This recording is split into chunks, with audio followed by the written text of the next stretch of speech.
কোথায় আছে? অন্বেষণ করো। তোমার প্রতি হস্তে কয়টি জোড়া, কয়টি আঙুল?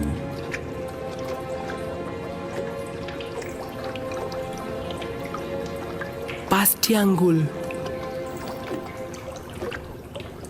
14টি জোড়া। এটাই সেই রহস্য যেটা বলেছি, 5 আর 14। 5 আর 14 মানে কি? এই রহস্য আখিরি নবীর প্রকাশ পর্যন্ত অব্যাহত থাকবে। সত্তার অস্তিত্বের রহস্য এই দুটি সংখ্যা। এগুলোর কাছে আশ্রয় গ্রহণ করো, আরাম ও নাজাত পাবে। আরাম ও নাজাত পাবে।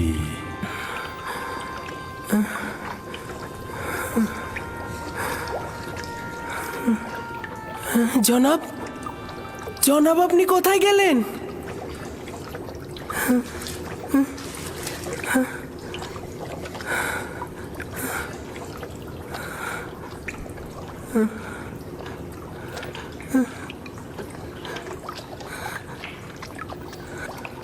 আমি খোয়াব দেখছি না তো।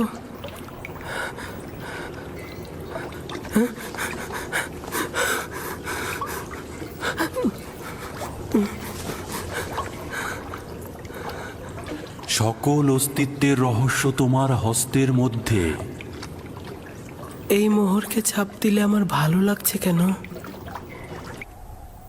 তুফান তো থেমে গেছে। সব খেজুর গাছের মতো দাঁড়িয়ে আছো কেন? চলো ফিরে যাই।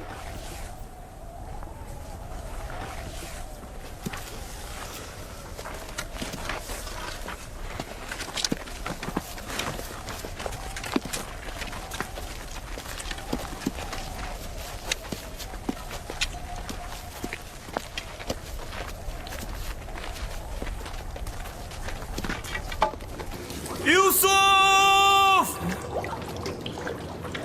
ইউসুফ! লাবি! লাবি! লাবি, আমি বেঁচে আছি। সে বেঁচে আছে। ইউসুফ জীবিত আছে। হ্যাঁ?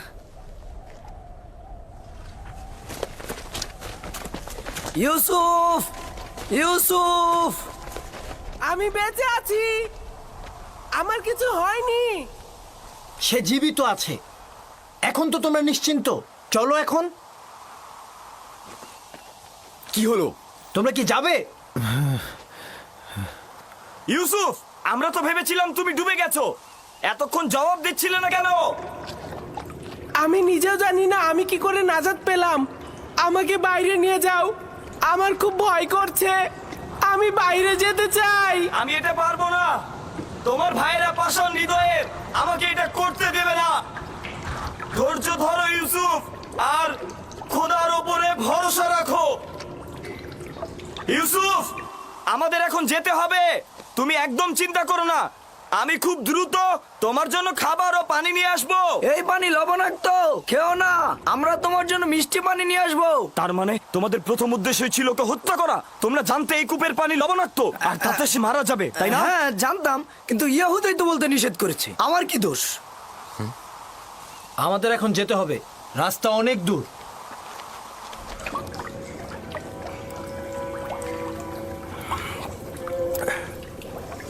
এইটা তো মিষ্টি।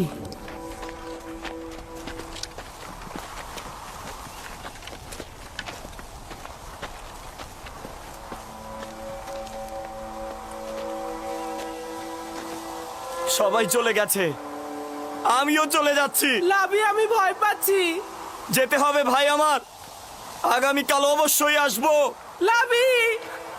লাবি! লাবি! ইয়াহুদা! শামুন! ফিরে এসো, আমাকে একা ছেড়ে যেও না।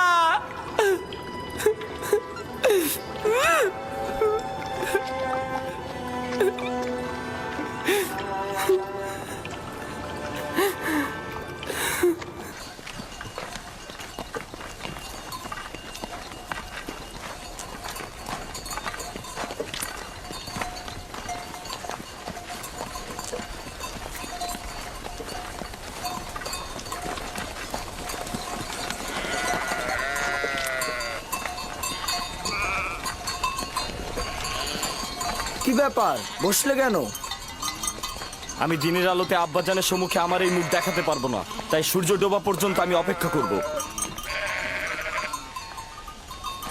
অন্ধকার আমাদের কুৎসিত চেহারাটাকে ঢেকে রাখবে, আর অন্ধকারের মধ্যে আব্বাজানের আহাজারি আমাকে দেখতে হবে না। আর অন্ধকারের মধ্যে সেও তো আমাদের এই ভণ্ড কুৎসিত নোংরা চেহারাটাকে দেখতে পাবে না। ও ঠিকই বলেছে, এভাবে আব্বাজানের মুখোমুখি হওয়া যাবে না।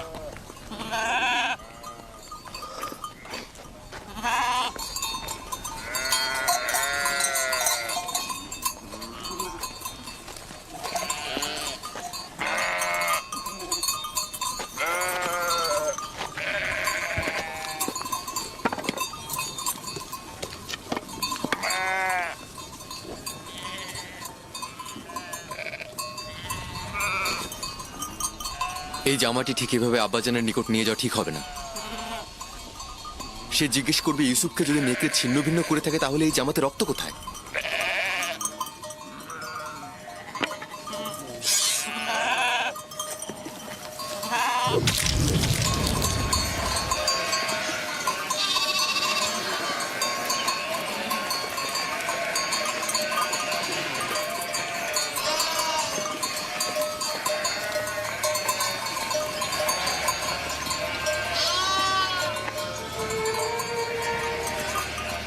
চিন্তার কিছু নেই, এখনো খুব বেশি দেরি হয়নি। ওরা তো সবসময় সূর্যাস্তের পূর্বে দিনের আলোতেই ফিরে আসে, আজকে এত দেরি করছে কেন? ওরা হয়তো খেলাধুলায় মশগুল হয়ে গেছে আর সময়ের কথা ভুলে গেছে।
ইয়াহুদা, ইউসুফ, ইউসুফ কোথায়? ইউসুফ, ইউসুফ আমার ভাই, ইউসুফ, ইউসুফ,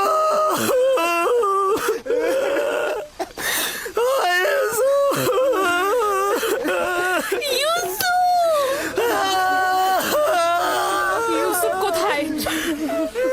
ইয়াহুদা, লাবি, শামুন, তোমরা চুপ করে আছো কেন? আমার ইউসুফ কোথায়? ইউসুফ আছে।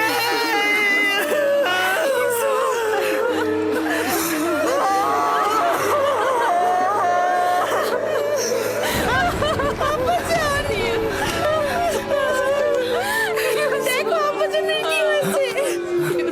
আব্বাজান, আব্বাজান, আব্বাজান, আব্বাজান, আব্বাজান, তোমাদের সকল কাজ আমি ধূলিসাৎ করে দেবো যদি আব্বাজানের কিছু হয়।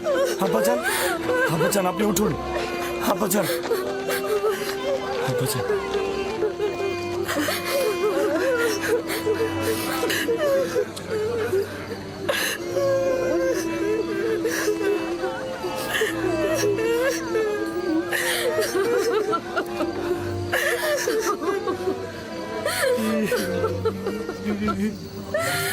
ইউসুফ কোথায়?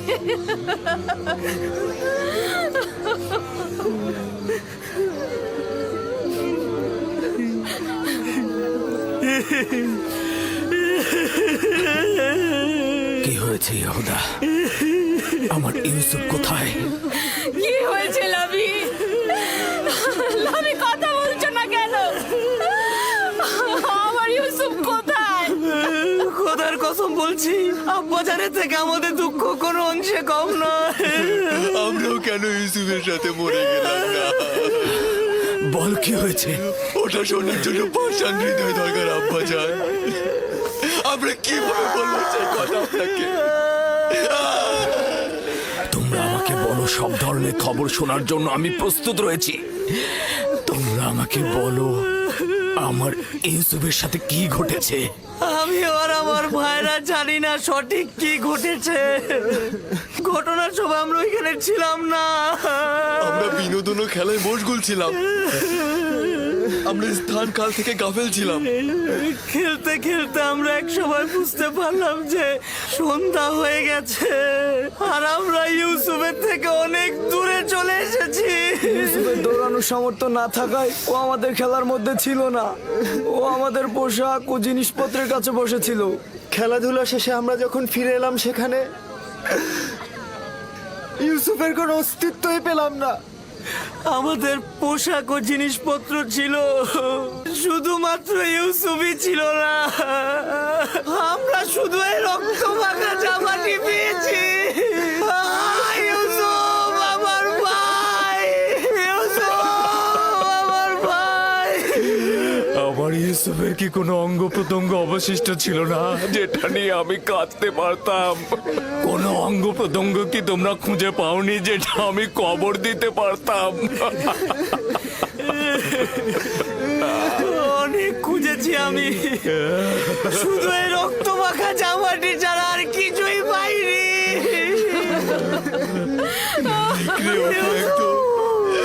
নিশ্চিহ্ন করে দিয়েছে। এই জামাটা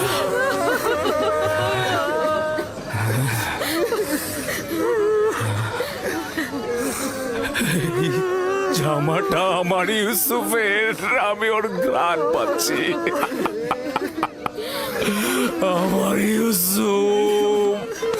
আব্বাজান, কি হলো আপনার আব্বাজান? ও ইউসুফ, তুমি দেখে যাও তোমার জন্য আব্বাজানের কি অবস্থা। আব্বাজান,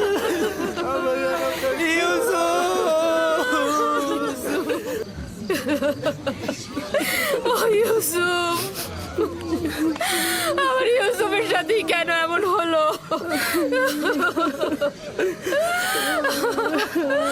আমার বোনকে আমি এখন কি জবাব দেব? সে তার সন্তানদের ভার আমার উপরে দিয়েছিল। অভিশাপ দিচ্ছি ওই নেকড়েদের, ছাড়া তোকে ছিন্ন ভিন্ন করেছে। আমি তোর বেদনা কি করে সহ্য করবো?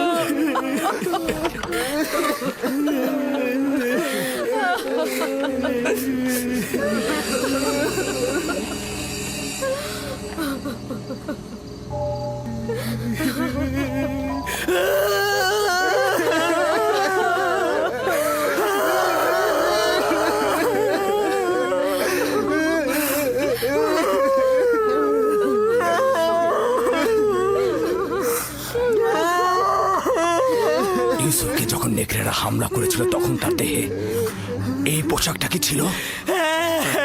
এটাই ছিল, এটাই ছিল। তাহলে তো এটা বলতেই হবে যে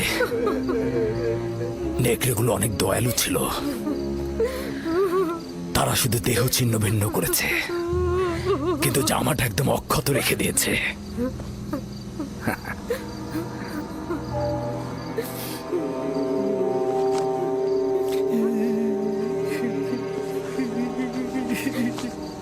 ইউসুফের খোয়াবি শেষমেশ সত্যি হলো। হে খোদার নবী, 10টি নেকড়ে ইউসুফকে ছিন্ন ভিন্ন করে ফেলল। না, ইউসুফকে নেকড়েরা ছিন্ন ভিন্ন করেনি, আর তার প্রমাণ হচ্ছে এই জামা। ইয়াহুদা, ইউসুফকে যদি নেকড়ে ছিন্ন ভিন্ন করে তাহলে জামা ছিন্ন ভিন্ন করেনি কেন? এ জামা কিভাবে অক্ষত অবস্থায় থাকলো? হ্যাঁ হ্যাঁ, তাই তো আমরাও ঠিক বুঝতে পারছি না আব্বাজান। হ্যাঁ তাই তো, এই জামাটা কিভাবে অক্ষত থাকলো? হ্যাঁ, এই ব্যাপারটা তো আমাদের মাথাতেই ঢুকছে না। কি হয়েছে আমার ইউসুফের সাথে? এটা কি করে সম্ভব? আমরা কিভাবে বলবো আম্মাজান, এটা তো আমাদের মাথাতেও ঢুকছে না। হ্যাঁ হ্যাঁ,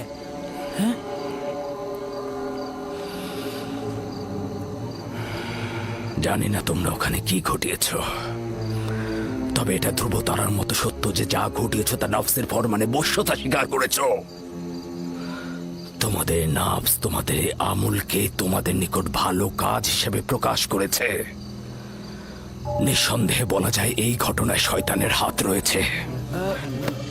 আব্বাজান আমরা সত্যি কথা বলছি। আব্বাজান আমাদের বিশ্বাস করুন। আজব তো, আমরা কি করেছি? তোমরা আমানতের খেয়ানত করেছো।